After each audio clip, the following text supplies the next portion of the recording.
प्रणव और नाद। ओंकारम यो न जानाति ब्राह्मणो न भवेतु सः।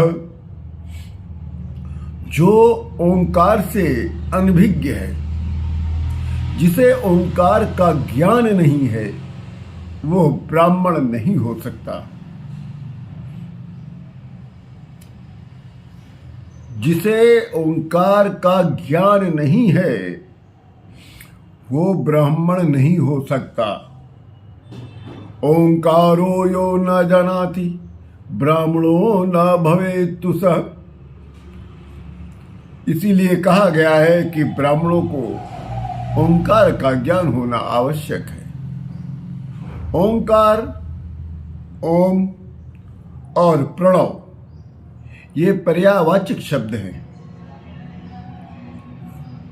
ओंकार के 8 अंग,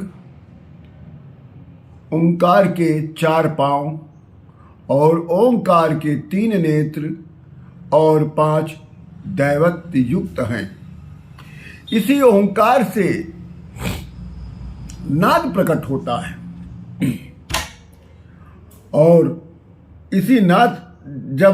इसी ओंकार से जब नाद प्रकट होता है तो वो साक्षात परब्रह्म होता है।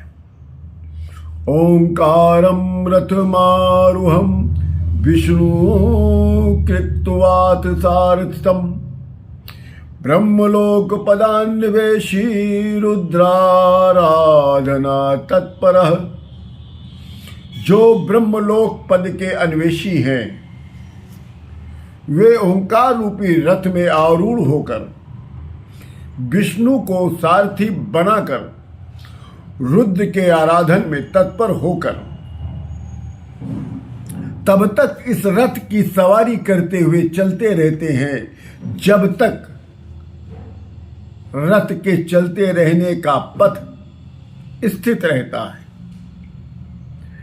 जब रथ के पथ का अंत होकर रथ के स्वामी के स्थान तक पहुंच जाए, तब उस ओंकार रूपी रथ का त्याग कर रथ का स्वामी पास आता है।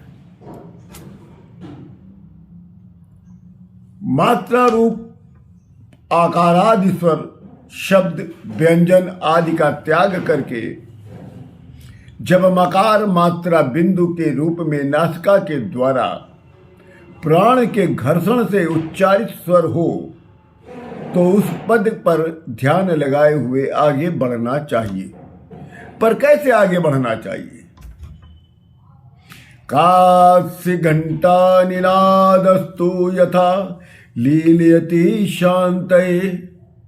जिस प्रकार कांसे के घंटे में आघात करने पर उसमें निहित नाद ध्वनि प्राण के घर्षण से प्रकट होकर प्राण में ही लीन हो जाता है, उसी प्रकार उसी लिए मान्यता को ध्यान में रखते हुए अपनी सामग्रता ओंकार में समस्त इच्छाओं को नियोजित करके शांत रूप हो जाइए।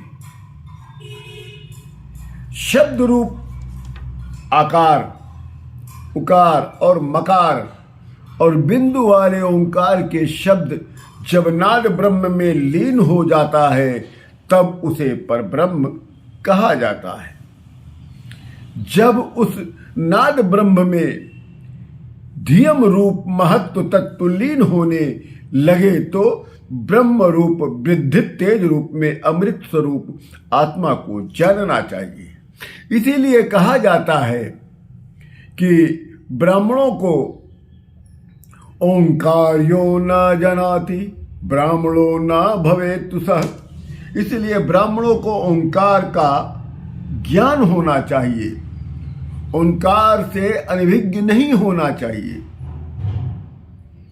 ब्राह्मण तत्व की पहचान भी यही होती है कि ओंकार का ज्ञान होना आवश्यक है। इसी के साथ मैं अयोध्या से श्री योगी प्रमोद जी महाराज आप सभी लोगों को राम राम करता हूँ।